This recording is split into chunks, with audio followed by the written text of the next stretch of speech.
Le 20 août, Israël a approuvé un plan pour prendre le contrôle de la ville de Gaza. Mais dès le début du mois, l'armée israélienne avait commencé à accentuer ses opérations sur la ville, où vit plus d'1 million de personnes selon l'ONU, dont des centaines de milliers de déplacés.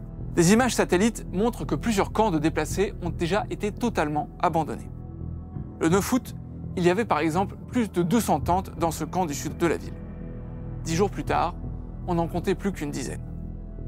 Dès le 20 août, l'armée israélienne a commencé à larguer des tracts pour faire évacuer certains quartiers. Elle a ensuite averti les hôpitaux et les ONG de se préparer à évacuer la population vers le sud de la bande de Gaza. Notre observateur, Abdulaziz, vit à Gazaville. Le 20 août, il témoignait auprès de notre rédaction.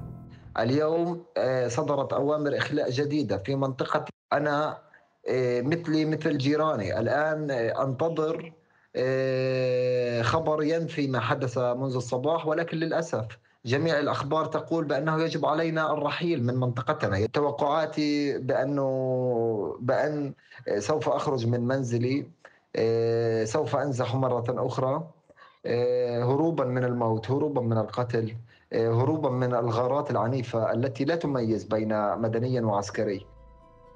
L'ONU a répété à plusieurs reprises depuis fin 2023 qu'il n'y a aucun endroit sûr à Gaza. L'armée israélienne a dirigé les habitants de Gazaville vers des zones du sud de l'enclave, prétendument vides. Mais certaines de ces zones sont déjà occupées par des tentes ou des habitations. De son côté, la Croix-Rouge a déclaré que l'évacuation massive de la ville de Gaza était irréalisable et qu'aucune zone de la bande de Gaza ne serait en mesure d'absorber un tel déplacement. Pour Rami Abou Jamous, journaliste indépendant à Gaza, la situation est d'autant plus critique que tout le monde n'est pas en mesure de partir. Ils ne veulent pas aller au sud, ils n'ont pas les moyens d'aller au sud.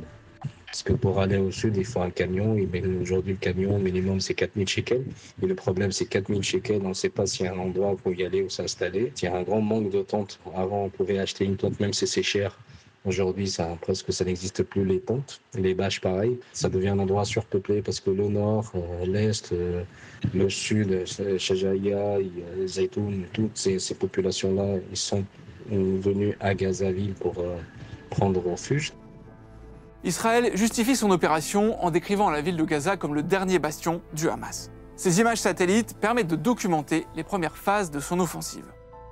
On y voit notamment la construction de talus de terre protectifs et le déplacement de véhicules militaires dans le sud de la ville. En date du 2 juillet, la ville de Gaza était déjà à 74% détruite, selon une analyse des chercheurs Cory Sher et Jemon Vandenhoek. Mais depuis août, des dizaines d'immeubles supplémentaires ont été détruits.